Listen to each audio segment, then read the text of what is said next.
And we have to approve the program. We already did. We already did. But Bishop, it should be report. Yeah. And the committee, the on program and reception, which was organized even prior to the Senate conference, must make a report like that of the SIPOR. All right, Madam Glo, are you ready then to make a report? Yes, Bishop, what I can do perhaps is we look at the program per se, and then we can run through this. Because in late this afternoon, I thought I heard you said that we have been using it and perhaps it's already approved.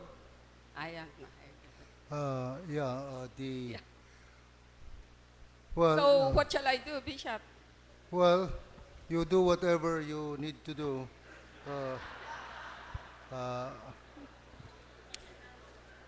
It doesn't say how you will report, so just make a report on the program so that we can move ahead. Yun ang finished business natin. Ang dami na nating nagawa na wala yung report ninyo, kaya mukhang hindi na natin kailangan yung report nyo, pero nandyan hindi tapusin natin. Alright? May I request you to look at your handbook on page, there is a page. 83. Page 83. Yeah. We can run through it. Of course, may I just say that in February 2012, we met as a program committee. Of course, our advisor, Bishop advisor is Bishop Leo Soriano. So all the conferences were represented. And the program as printed is the result of the, well, initially the program committee, but of course there were revisions to it. So if you look at the program, can we run through it? Okay. So this will not take too long.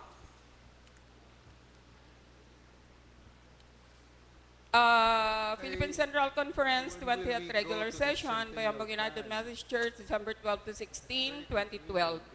On Tuesday, we have December 11, we have registration in the afternoon.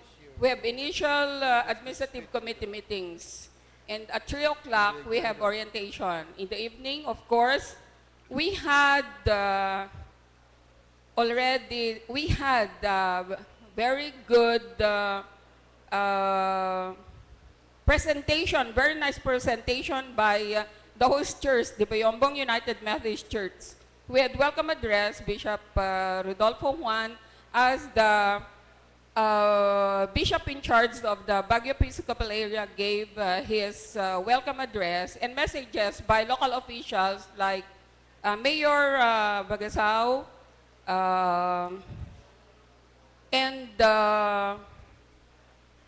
and host pastors.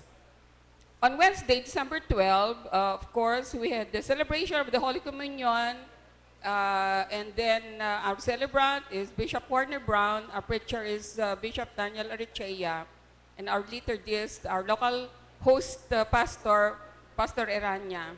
We had recess, then we had conference business presided by Bishop Saledic. We had the roll call, the recreation of forums, setting of the conference visitors bar, and the reports. I was told that I have to report this time, but I didn't because I did not see our part in the program. Okay, anyway, we went on with the Legislative Committee meetings in the afternoon.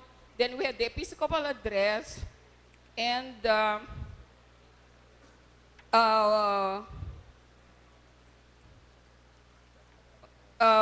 well, of course, yesterday we did not still have the Episcopal election. No, we had the election of the Secretariat, not the Chancellor yet. In the evening, we had the conference business. and evening prayers, of course. Today, December 13, Thursday, with the morning devotion, our preacher is Bishop Rudy Juan, and our liturgist is our own treasurer, Beverly Jerusalem. We are now on page, oh no, this is a loose program. Then we had a continuation of conference business, Bishop Daniel Archea presiding. We scheduled reports, but of course we had the report of the courtesies and privileges, the committee on credentials, and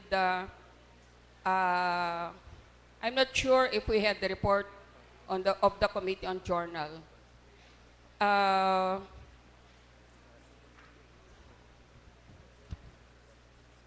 Okay, we had greetings from our foreign friends, and for our Filipino friends who who are now employed at the United States of America. Okay, then we had recess. Then we continue with the report of the Siporo. Then we had the first Episcopal election. In the afternoon, we had the inspirational message of Brother Danny Hernaez. Then we had legislative meetings. Then we had the laity addresses given by Dr. Managelod and Dr. Midled Abella. Then we continued with the Siporo report. Now, this afternoon, we have to continue with the legislative, we have to have legislative committee reports. And then at 8:20, pastor's kids. And we had second balloting, well, of course, early this afternoon, to be continued this evening. And tomorrow, we'll have the morning devotion by our dear Bishop Saladik, who will preach during the morning devotion, and our own MYF president as liturgist, Eva Joy Bohol. Then we're going to continue with our conference businesses presided by our Bishop Leo Soriano. Then in the afternoon, we'll have the Young People's Address. This is the UMYF and UMYAF. And we will be, we'll give a chance, we will hear Reverend Larry Holom, the General Secretary of the UM Communications. Then we will have a continuation of reports.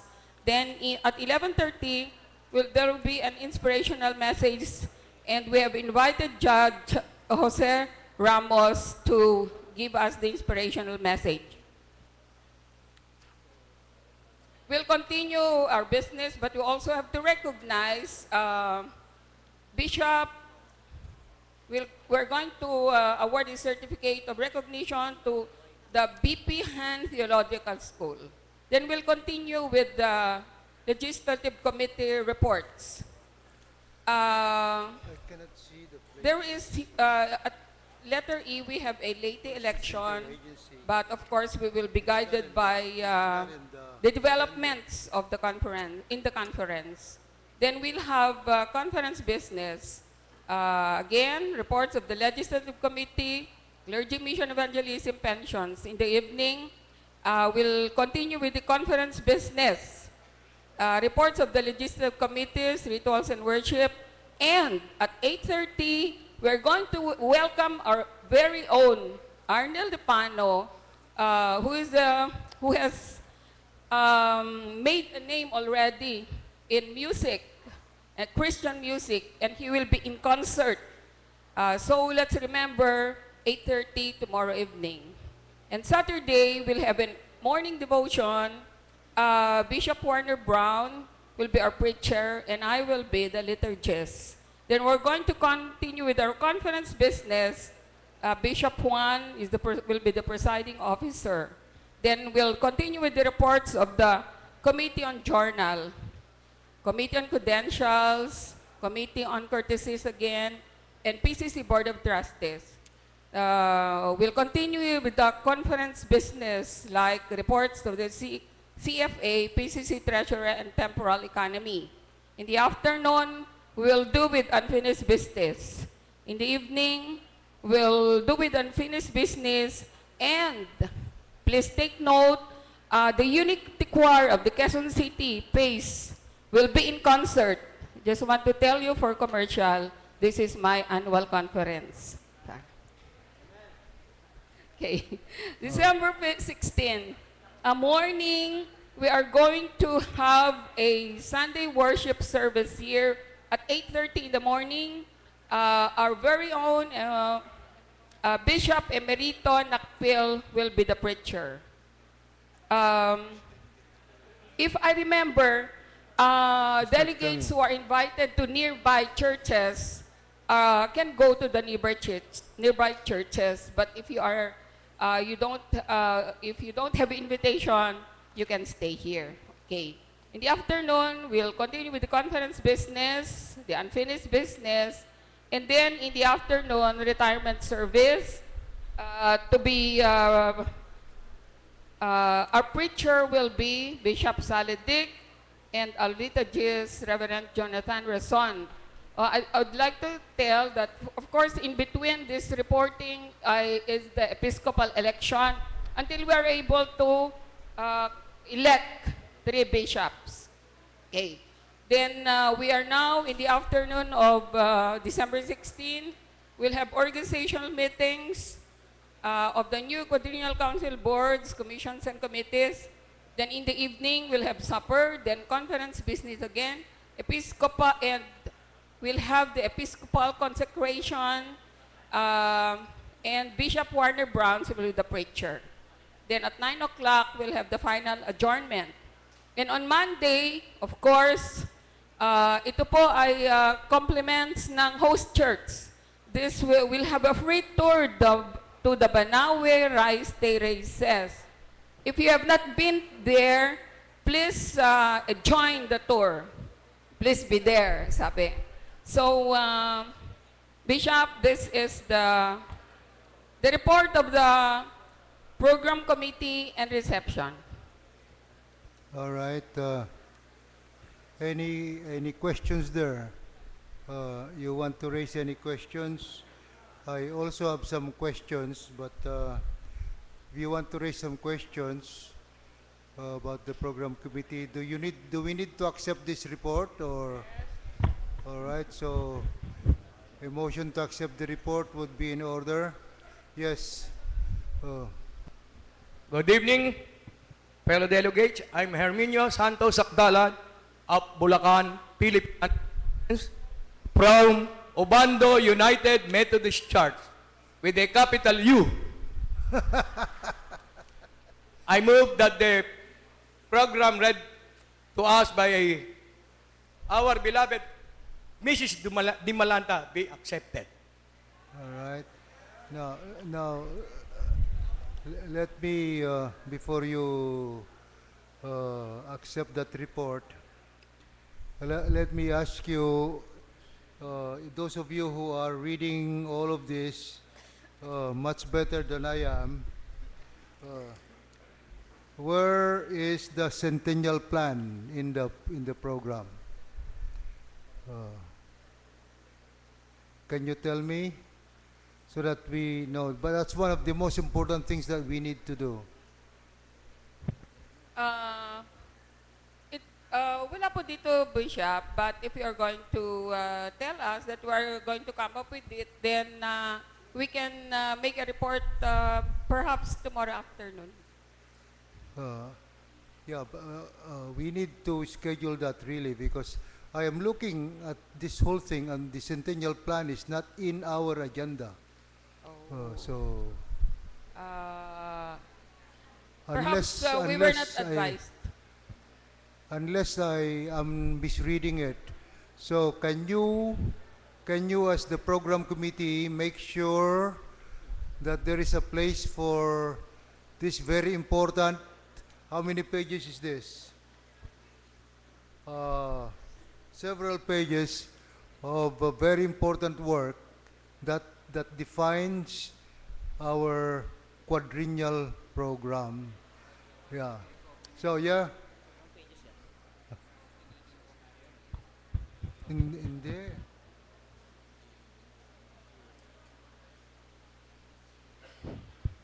the quadrennial program will be included in the coordinating council confirmation of coordinating council actions, Bishop. No, well, I don't think did the quadrennial program go to the coordinating council? The summit was held after. Yes, Bishop, and then we reported it in the coordinating council. Remember in When? the last coordinating council, Bishop, at Bulacan. Bulacan is best at the best. Tapos na ba yung summit natin noon? Tapos na ba yung summit natin noon? Yes, Bishop. The summit was conducted last June. So, okay. Yeah. Yeah. Okay, so that's the answer. All right, So, so make sure. Bishop, so the program committee will still come up with a signal program, or will Yes. it be included in the? It will. They said it will be included in the coordinating council action. So we'll see how that goes. All right. So we don't have to Yeah. prepare one Yeah, tomorrow. we'll see how that goes. We'll see how that goes. Anyway, after this, somebody else will be presiding. So we'll see how that goes. All right. All right. Those who will now receive the report indicate by saying aye. Against nay. All right. They read? You have a ba? Is there a report? Excuse me, I'd just like to remind you that there is pastor's kids in the program. I know. So maybe we can have it before they are still counting the votes. Are they still counting? Yeah, they're still counting. Maybe. Let me have a. Are you still counting the votes? You're not ready yet. All right. I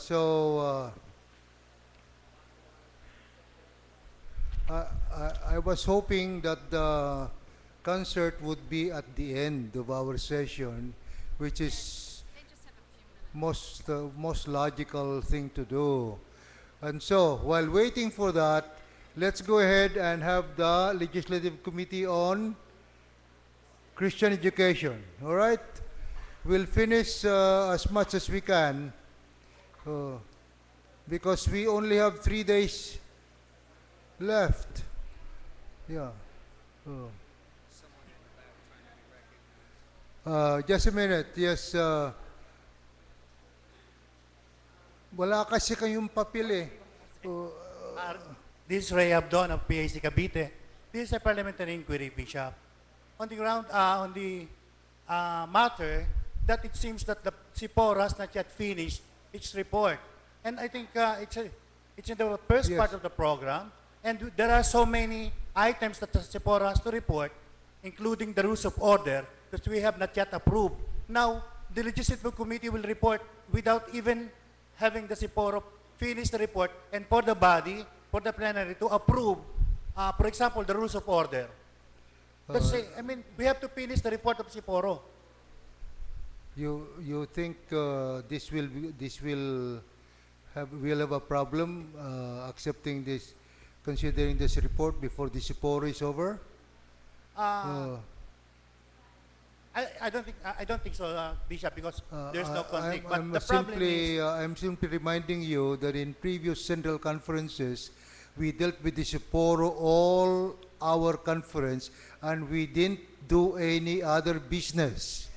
So we are trying to prevent that from happening this time. so Okay? considering this, Bishop, I mean, Yeah. the rules of order, for example, we have some amendments in the SIPORO, Well- and the rules of order have not yet been approved. So what are the rules of order the rules being of- used by the Legislative Committee? The old rules? Well, the old rules are Okay. being used. Yeah, because the SIPORO is giving us. I understand from our conversation that these are rules for the new quadrennium, not for the old one. All right. So anyway, let's go ahead and see whether we are out of order or not. Thank you very much, Bishop. Go ahead. Go ahead. If Thank we are you. out of order, then okay, Yes, okay lang. Bishop. Oh. Oh. I got used to standing here and then somebody will stop. Thank you so much. Good evening, everyone. Magandang gabi po sa inyong lahat, mga obispo at mga kasama. Iulat ko po ang ulat ng Komite ng Edukasyon Kristiyana at Pakikipagtalastasan, Committee on Christian Education and Communications. Ako po ang nahalal na Vice Chairperson. Ang nahalal ay ang Dr. Junifen Gawan, Chairperson, at ang Secretary, Ms. Joy Eva A. Bohol. We had 28 in attendance, but the total membership is 73. Action, recommendation to pass legislation 3003 dun po sa may PORO, dito po page 56. Yan, sabihin nyo page. Okay? Page 56, 3003 Poro Doro. To recommend to pass legislation 3003, petition to merge the Board of Christian Education and Communication with the Board of Christian Discipleship and amend accordingly sections 4 and 5 of the Discipline of Central Conference Administration. So we had 27 who voted for, and we had zero who voted against, and then abstain 1. It's the whole thing, Yes, Bishop. the whole petition. All right. So your recommendation is? To pass legislation 3003. All right, that is the recommendation of the committee. This is now open for your discussion.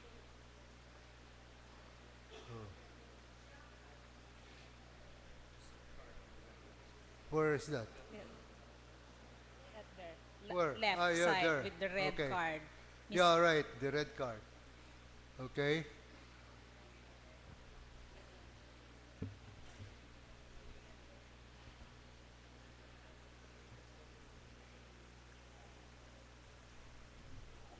Phoebe Gamata Crismo, Northern Philippines. Bishop and members of this conference, I would like to speak against the recommendation. First, this same recommendation was soundly rejected by the 2008 Central Conference for reasons of historical sentiments and cultural sensitivity. The Board of Christian Discipleship was never operational in the last 20 years.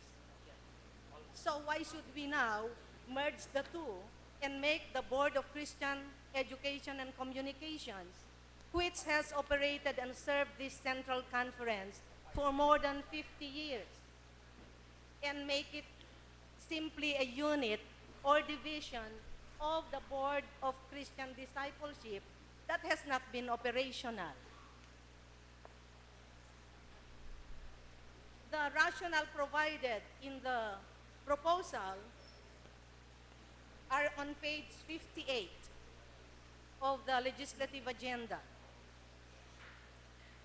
It says in number 1 that at the General Conference level, Christian education is a division under the General Board of Discipleship. My understanding, bishops and members of this conference, is that the PCC need not follow the setup of General Conference agencies and is allowed to set up structures of its own that are more culturally in tune, are more in tune with Filipino culture and Christian practice. I mean, the way we practice our faith here, for as long as it does not violate the discipline. The number 2 reason here is members of the board is not limited to delegates to the Central Conference. In current practice, members of the Board of Christian Education and Communication is not limited to Central Conference delegates, but there are members who come from annual conference as co-opted members by reason of their expertise and experience as well as interest and commitment. Number 3 is it encourages decentralization, etc. And merging the two will reduce the cost of meeting expenses. For the information of this conference, the Board of Christian Education and Communications meets and bank only once in 4 years. And it is the executive committee that meets regularly, and the two staff of BCEC that is doing both the work of BCEC and part of the work that had been assigned to BCD. And for this reason, I object to the recommendation. All right. That is a speech against the... All right. Any speech for? Yes, go ahead. Wala ba dito? Wala, no? Dito, quiet dito, no? Dito lang. Oh, sige. Hindi kayo kasali, no? Oh, sige. Eloy Dalindo, Rizal, Philippines Annual Conference East, in favor of the motion of the committee, of the Board of Education, Legislative Committee of Communications and Education. So, Board of Discipleship and Christian Education. Pwede o Tagalog na lang? Kasi ang gawain ng dalawang ito ay hindi mo pwedeng paghiwalayin dahil malapit na malapit sila. Discipleship involves Christian education as well. Hindi mo pwedeng paghiwalayin ang dalawa na ito. Hindi po pwede na merong discipleship na walang Christian education. At hindi rin uubra na merong Christian education na walang discipleship. Parehong-pareho halos. Pangalawa, yung production ng mga resource materials. Ang production ng mga resource materials na ginagawa ng Board of Christian Education ay may layunin din ukol sa discipleship. Kaya kung gumagawa ang discipleship ng mga materials para sa discipling at ang Christian education ay meron ding resources for Christian education, walang dahilan upang hindi pagsamahin ang dalawang board na ito upang ang direksyon ng discipleship at ng Christian education ay nagtutugma at nag-iisa na susuporta doon sa quadrennial emphasis ng ating iglesia. Cost effectiveness, ang isa rin. Cost efficient and cost effectivity. Sabi nga natin, katulad ng sinabi ni Phoebe, minsan lang en bank. Pero actually, hindi naman iyon eh. Ang ating sinasabi, maging sa, hindi lang sa meetings, ang sinasabi natin, maging sa programa, kung merong mga programa na pwede naman pagsamahin at pwedeng suportahan na ang layunin ay iisa din, bakit hindi? Iyon ang aking mga bone of contention dito na nagsusuporta doon sa motion na ito at petition na pagtibayin. At panghuli, tayo naman bilang isang iglesyang lumalago, kung mayroong mahigpit na kaugnayan ang dalawang grupo na ito o ang dalawang board na ito, naniniwala ako na mas lalong lalakas ang Christian education sa mga local churches, sa ating distrito at sa ating annual conference, at ang evangelism and mission ay lalong masusuportahan ng Christian education programs dahil iisa lang ang pagmumulan ng mga programa. Alright. Mayroon pa ba? Kung daw wala na, kung wala na, eh, Bishop, we have somebody Oh, in dito. front. Pastor Kasuko. Brother Kasuko, were you raising your hand? Oh, sige. Oh. Oh, pwede. Oh. Ayun, okay. Dalawang Kasuko na yan. Good evening po sa Central Conference Delegates. Yeah. and Bishop. Retired na ako, 55 years sa ministry. Pero gusto pang maglingkod. Itong mga nakakarantaon, na-obserbahan ko, na yung Board of Education, di na nagpapublish ng mga literature. Pwede pa ho ba na gumawa tayo ng paraan? Kagaya ng upper room. Kailangan ng Tagalog. Mayroong Ilocano, pero lang Tagalog, English, at mga iba pang babasahin sa Sunday School. Kaya, please, yung Board of Education and Communication ng ating Central Conference ng United Methodist Church, pwede bang gumawa kayo ng mga literatures na pang Methodista naman? Marami pong salamat. Alright. Okay, so, ibig sabihin yung trabaho lang yung sinabi ng ating minamahal na Pastor Kasuko. Anything more? Is that in favor? Alright. So keep it short. Yung mga argument ninyo, mahaba kasi eh. Bishop, Yeah. I speak in favor of the petition. We at Northern Philippines Annual Conference seem not to feel the impact of the work of BCEC. That is why we have made effort to put up our own printing equipment so that we can produce our own materials. The reason, I think, why the Board of Discipleship has not been working is because they have the same function as the BCEC. The BCEC has been functioning, but not all the functions of the Board of Discipleship have been, are being done. That is why we do not feel the impact of BCEC, especially so in the production of low-cost Christian education materials. In fact, we are offering our printing services to BCEC and the DRP so that we can lower the cost of Christian education materials. All right. So one more speech against, if there is any. If not, are you ready to vote? All right. Those who will approve this recommendation that the two boards will be combined into one, indicate by raising your hands.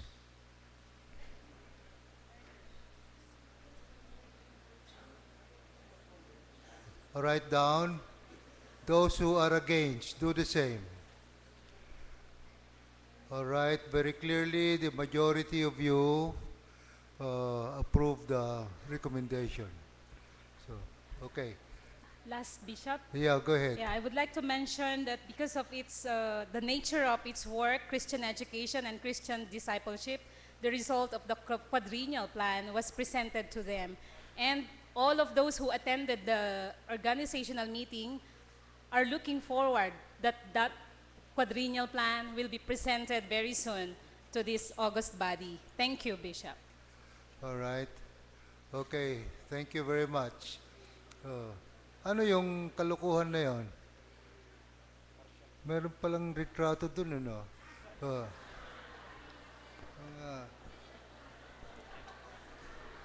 Hindi nyo sinasabi sa akin kung ano-anong ginagawa ko dito.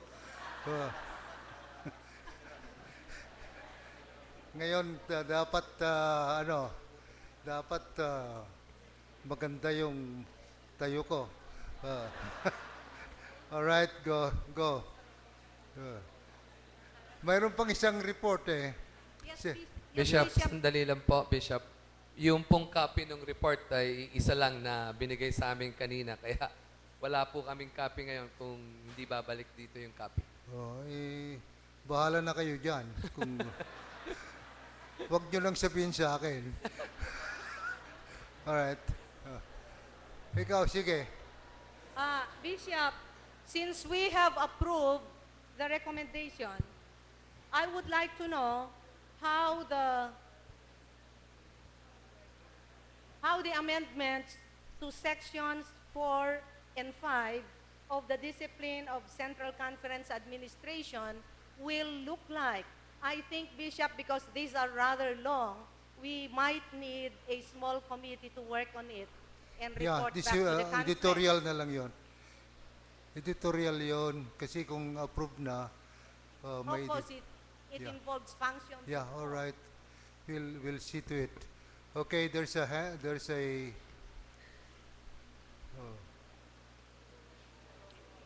mayroon pang isang report. Sean Eduarte, Quezon City, Philippines Annual Conference. In lieu of the approval of the recommendation of the board, I move that we refer the matter to the CFA for budgetary purposes, because if we are constituting the board of discipleship, then it needs budget for the implementation of the said recommendation. Yeah, all right. Thank you. Okay, it's legitimate. I thought it was going to the it's a legitimate motion. Is there a second to that? Right, those who will approve this motion to refer this to the CFA for funding purposes, indicate by raising your hands. Against, do the same. So it's done. One more report, and then we are through. Ano yun, Earl? Yeah. Anong report? Sa mo dalawa Ang next po ay yung ecumenical relations. Ecumenical relations. Kaunti lang naman ang relations natin, kaya mabilis ito.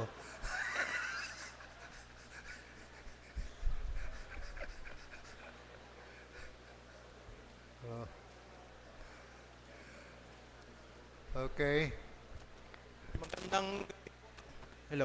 Magandang gabi po sa ating lahat. Ganon mga din. kasapi ng komperensyang ito at ng mga mahal na obispo. Inaasahan po ng aming committee na wala na hong magtatanong. Ipakilala mo muna sarili, mga kapatid. Ako po si Tomas Jericho Manares Aliwalas from the Philippines Annual Conference. Ang nahalal na chairperson ng Committee on Ecumenical Relations.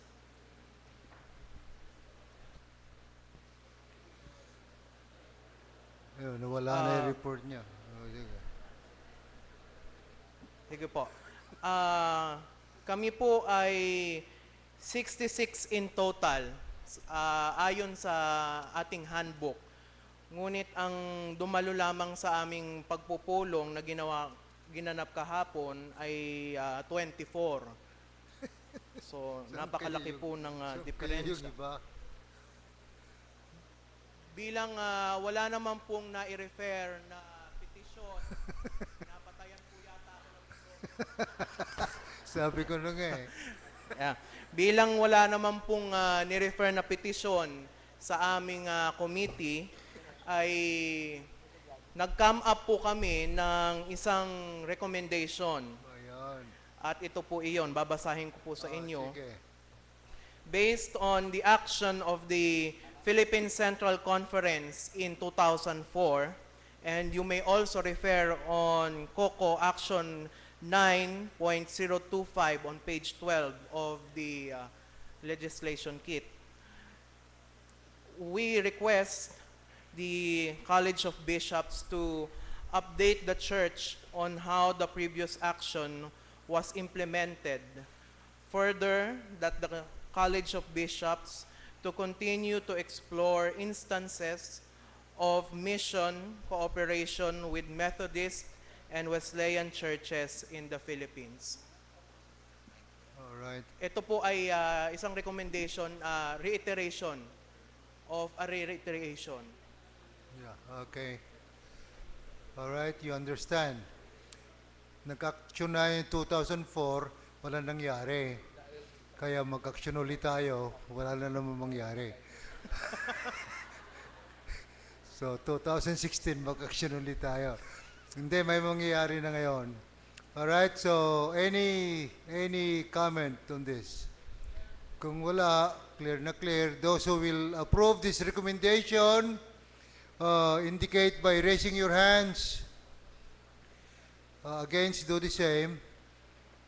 Alright, it's done. Thank you po, Bishop. So, okay. Thank you. Thank you. Oh. Tapos na. Tapos na ba? Bishop, next po yung confirmation of coordinating council actions na nasa ating pong... Saan yun? Nandyan po sa yellow na Oo compilation. nga, anong page?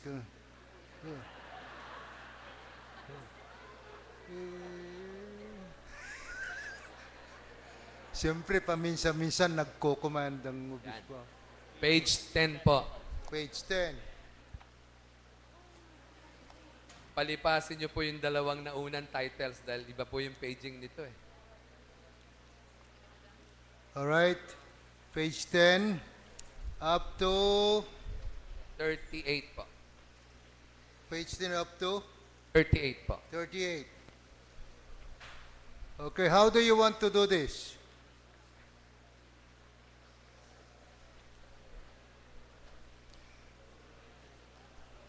Any bright ideas? Yeah.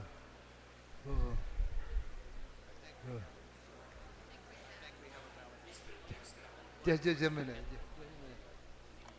We have started. All right. Yes. Yeah. Correct me if I'm wrong, Bishop. We are on reviewing the past actions of the COCO. Yeah, affirming. Affirming. Yeah. Ratification. Clarification. Ratification. Ratification. Yeah. Sorry po. Nabibingin. Sige po. Tanong ko lamang po, sa National Council of Churches in the Philippines po kasi, merong Committee on Past Actions na tinatawag na ako'y naging member. Tanong ko po, tayo po ba sa ating structure Central merong Conference? ganong klaseng committee Wala tayong to review all these past actions? wala tayong ganun eh. Wala tayong Committee on Past Actions, wala. So, yung lang ginagawa dito, rinaratify natin ito kasi itong actions na ito ay actions ng ating Coordinating Council which Executive Committee. Kailangan may bago nga dito na sinabi kanina na yung Centennial Plan. Quadrennial Plan, Centennial Plan. Nako.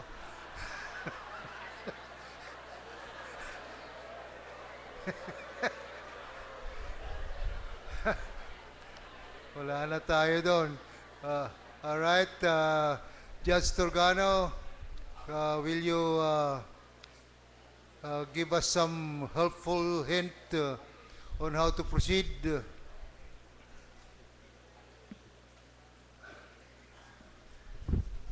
Bishop, if there is no committee that will go through this, then I would like to make a motion to file an omnibus motion to ratify the entire minutes. All right. Okay. The seconded. All right. That is from page, Earl, from page what to what? Page 10 to 38 po. All right. All right. Okay, you ready for the question? Oh, there is one there. It's good. It's not a red. Hindi red eh. Okay. Oh, hindi gumagana. Gandang gabi po, si Angie Broncano po ako from RPACE. Bishop, bago po natin na i-approve in toto, pwede po ba ako magtanong regarding the may specific action that I would like to raise Okay. pertaining to COCO 11061. Anong Voted to that the college COB will nominate chancellors of this PCC and voted upon by the COCO. On page 31 po. Okay. So what is your question? The question, Bishop, can I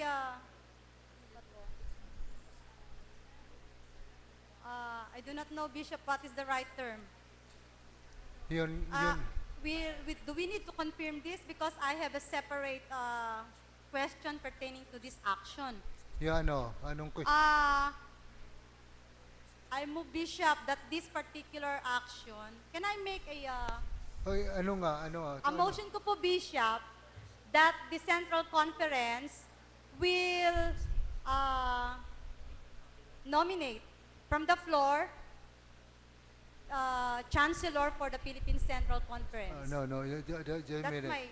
Yung diyan, kung nominate ng Council of Bishops yan, dito, it is the Central Conference that determines how the election is done. All right? So, you understand? The Central Conference will determine how the election is done. The Central Conference may say, we accept nominations from the floor. That is the prerogative of the Central Conference. Okay? This does not limit the power of the Central Conference. All right? So, yun. See. Pwede bang follow up, Bishop? Oo. And therefore, Bishop, that is precisely my question. If we can, as a Central Conference, can make a motion to this effect, giving the, what do you call this, Yes. the power of the Central Conference to nominate persons. No. When we come to that, the Central Conference will define how we elect the Chancellor. Right? So that is the way it's done. Okay. It says nominate, but you can act to say that nominations can be accepted from the floor. That's your prerogative. So that's what I'm saying. So it's not necessary to make a motion to that effect. All right? Yes. Gladys Mangiduyos, Middle Philippines Annual Conference. Part of the approved actions of the Coordinating Council on page 37 is they voted to accept the report of the interagency. Yeah, exactly. For me, it's timely and it's marapat lang na it's proper that that plan will be presented here now before we ratify the entire COCO actions. Yeah. It's up to you. Omnibus motion yung kasi na tatanggapin nyo ito. Pag tinanggap nyo ito, siyempre may implement ito. Yeah, Mary. Brother Mendilio. I would like to offer an amendment to the motion presented. Okay. I move that instead of omnibus, I move that we discuss the COCO actions by sessions. If I hear a second, I'll speak to that. Now, we have seen that a lot of the members of this conference are very interested in some of the actions of the COCO. And therefore, they deserve the right to question. And because of that, we will simply deal with the entire COCO actions. Then they are deprived of determining and ascertaining some of important actions of the COCO. And that's the reason why we have to act by session, beginning from 2008 to 2012. Anyway, if you don't have any question per session, then we will go to the next session. until we have completed the entire sessions of the coordinating council. So, Thank just you. a minute. There is a motion for omnibus, and your motion now is to by session. So that those two are not are different. Yeah. So Yes, Bishop. you are making a substitute motion. Yes, Bishop, that's correct. All right. Okay. Yes. Uh, ngayon, abogado at saka I accept this substitute motion. So there is no need to submit that to voting. All I right. now accept the substitute motion. All right, okay. All right, to those who will now accept the substitute motion, as our action, will you indicate by raising your hands? Against, do the same. All right. All right, so this will take quite a while. In the meantime, we have a ballot. So we will postpone this. All right, so that will be the first in the agenda afterwards. But we have a ballot to report, and then we have a balloting to do, and then we have a concert to listen to before we can dismiss. So are you ready for the ballot report? All right.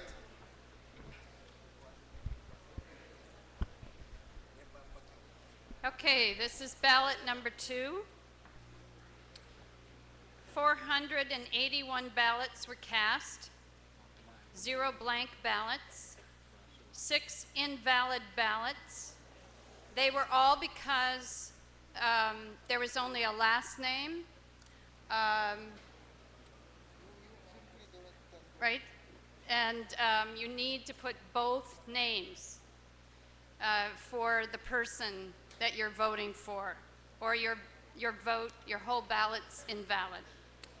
The valid ballots, the votes to elect would be 321,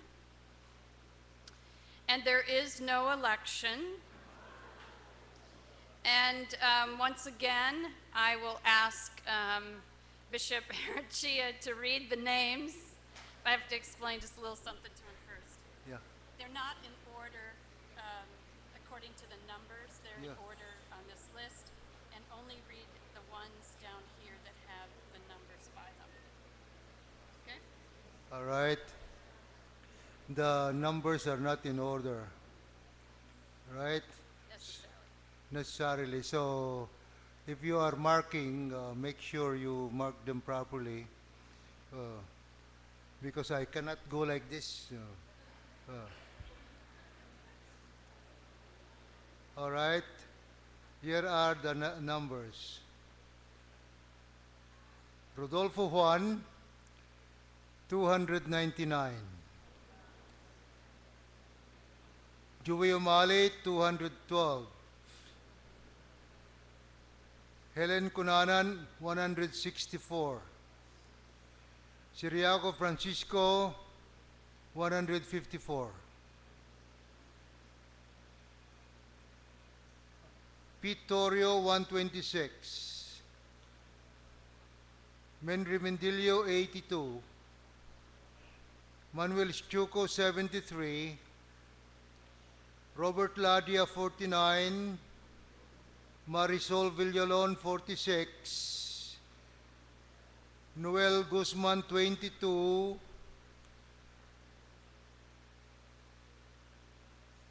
Olanday Jonathan, 17. Kasuko Alan, 10. Rojas Danilo, 19. Bakit nasama ito? Elmer Bayangos, 1. So, bakit nasama doon? Willie Tangunan, 24. Mangusig Manalo, 17. Ronnie Jacinto, 11. Jonathan Razon, 13. Esrom Sales, 10. Rodel Akdal, 13. Mandagan Protasio, 6. Antonio Pacudan, 11.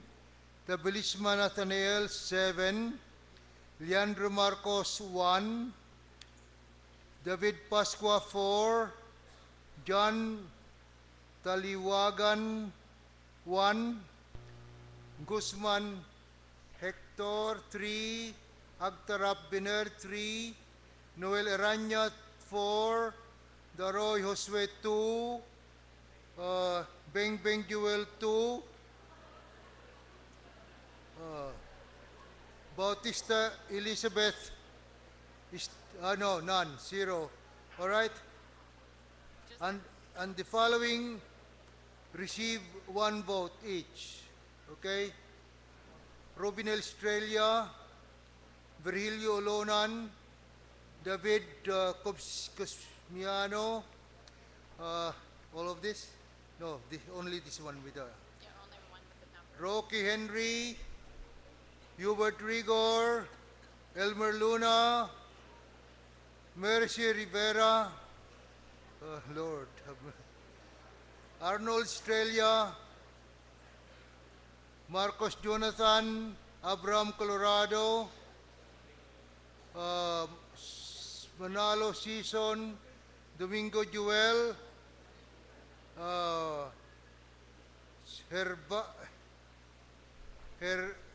Hersac Bautista, Liberato, hindi na, mali yun. Invalid yun. Larry Guerrero 1. Ano pangalan? Guerrero 1. Okay. Ronald Valencia 1 and Olermo 1. All right. We're going to take another ballot. So,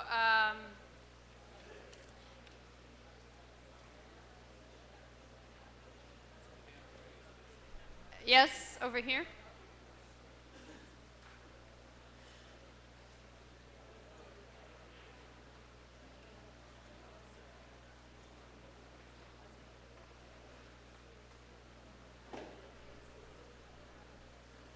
Quiet. I am Rodel Akdal of Northern Philippines Annual Conference. Bishop, I rise to extend my thanks to those who have cast a vote for me. From here on, kindly reserve those votes at some other Central Conference session. Thank you.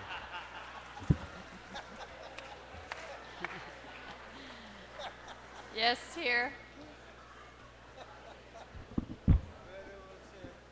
Maraming salamat po sa nanatiling 10 na boto ko po.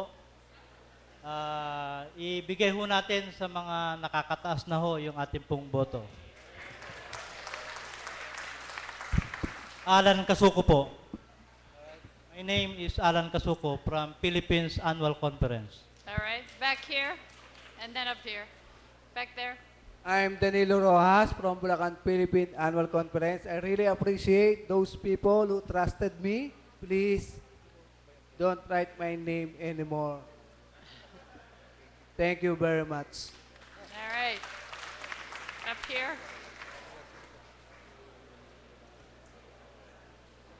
Bishop and members of this conference, ako'y nagagalak at nagpapasalamat sa inyo sa inyong pagkikibahagi sa paglalakbay ni Pastor Rani Jacinto.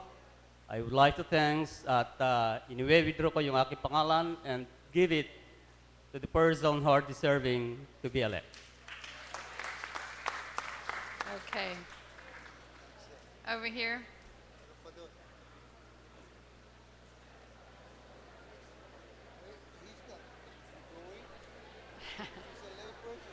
I know he has something to say. Rodolfo Beltran, Middle Philippines Annual Conference.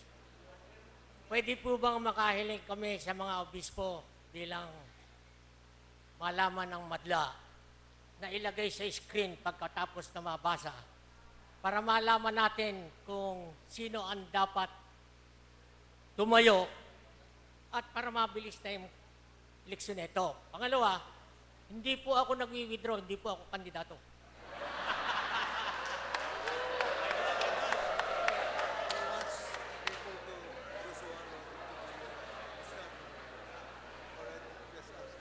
All right. I'm not sure about that. All right. Are you raising your hand? Bishop and members of the conference, Pastor Elmo Lermo, I thank you for those who include my name, but for the seriousness of the activity, please do not include my name. I am not aspirant for the bishop this time. Thank you. All right. Thank you. Yes?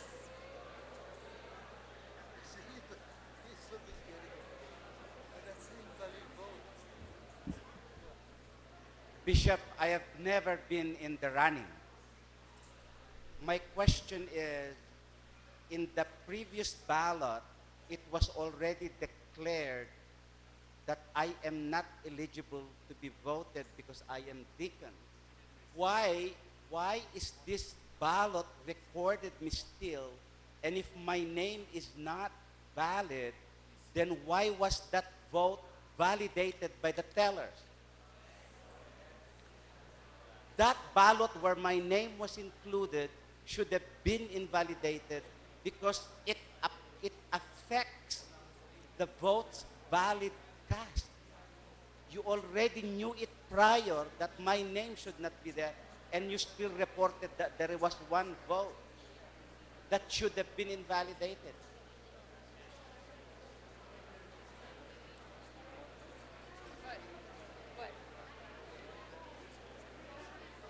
All right, there's an explanation for that. Let me respond in explanation.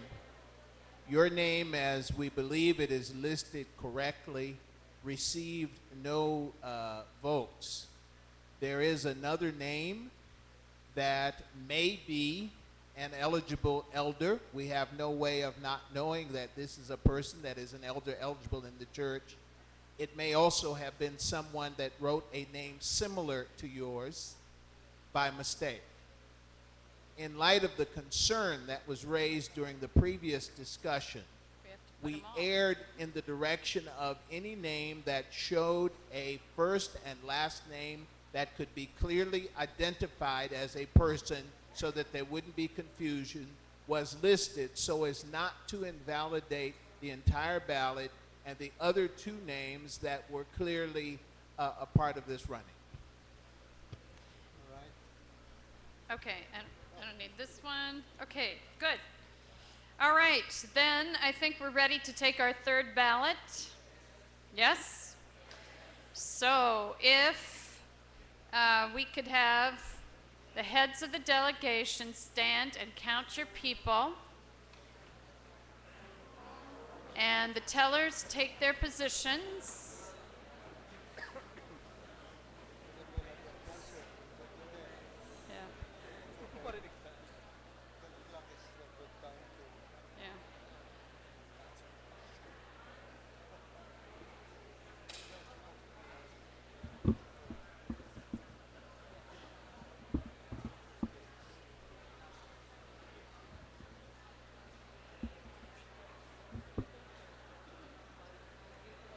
Where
All right. The heads of the delegations have your numbers. Then the tellers can go out.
All right. I believe the tellers are ready to come forward.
All right. The number of ballots is to be 478.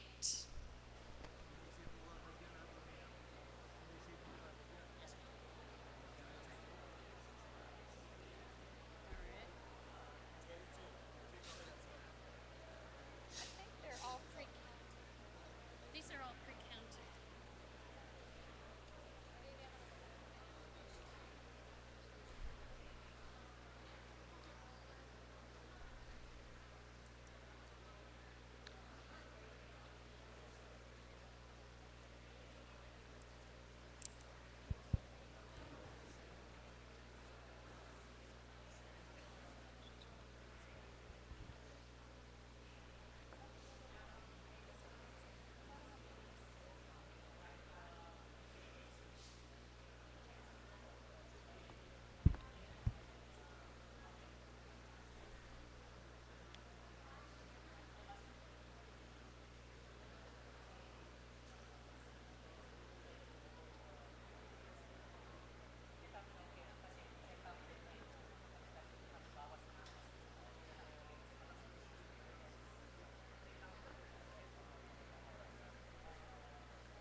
present, so it would be reduced.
We encoded it, but we couldn't print it right now.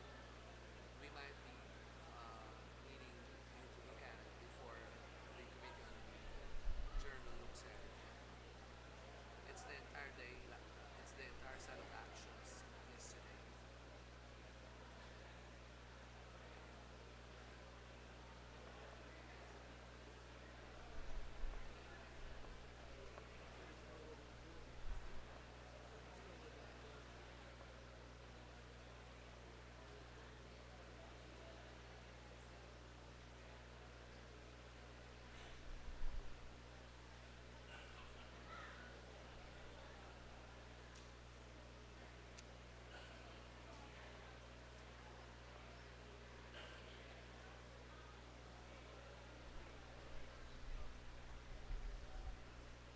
All right, then if we're ready, all rise, please, and Bishop Gamboa will lead us in prayer. Let us pray. Almighty God, the Lord of the church, you continue to guide us and inspire us. And we thank you that this conference is progressing towards its goal to elect our bishops. You are showing us the signs which give us hope that soon we will be able to elect our 3 bishops. O Lord, help us to be obedient to thy will. We thank you for those delegates who have changed their minds and voted according to the sign of the times. For those who are hard-headed, O Lord, give them a knock on the head so that they will obey your will. We need that, O Lord, for the sake of our church. We never finish our business. We never approve our quadrennial program. Help us to move towards this goal. Make us obedient, O Lord, to thy leading. If Jesus said, you can read the sign of the times, when you see, look at the clouds, you look up above in the heavens, you can say it will rain. It will rain. You can read the signs. But how is it that when God gives you the sign, you do not follow, you do not read it correctly? So, Lord, help these delegates now to move towards your goal that you have set before them. Move us, O Lord, and inspire us again, because you have moved many delegates towards that goal. And we thank you, O Lord, for our board of tellers, for becoming efficient in their work as they have done their part, O Lord. So may the delegates also do their part. For we pray in Jesus' name. Amen.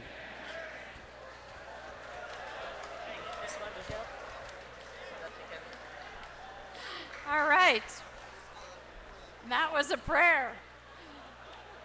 Now, I believe you know what you need to do in silence, and you may pass out the ballots and sit down as you get them.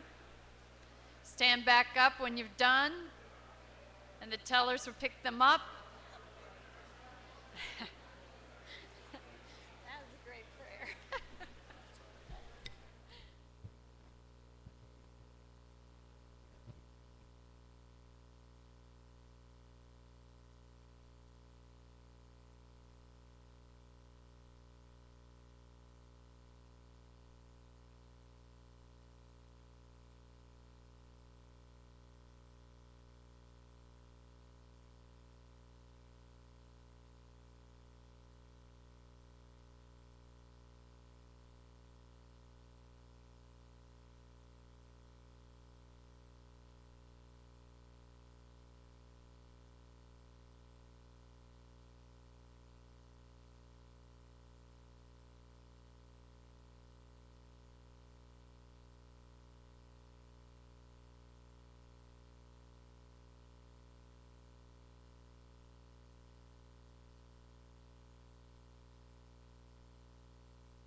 All right.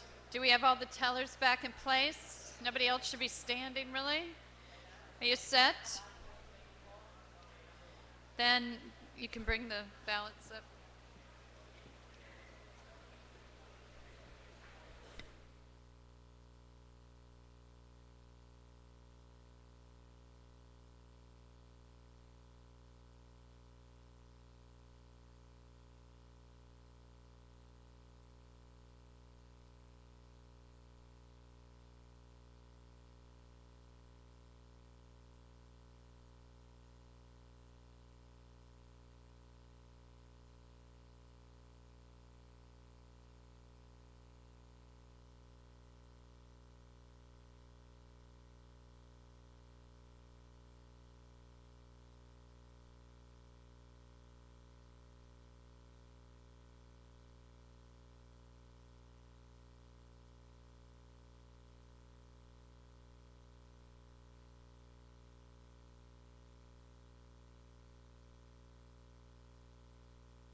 The corrected number is 479.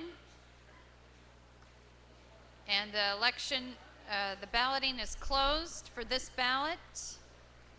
And we're going to impound the ballot so we can dismiss the tellers for this evening. In case you thought you were going to burn the midnight oil. But be back tomorrow morning to count. I have the keys.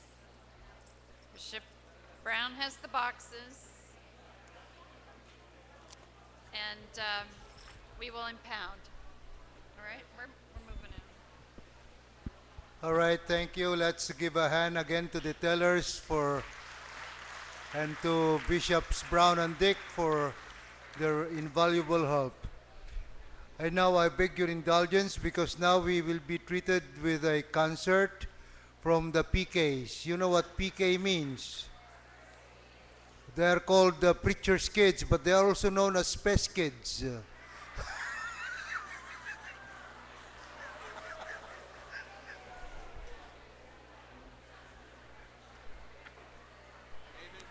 That's not as bad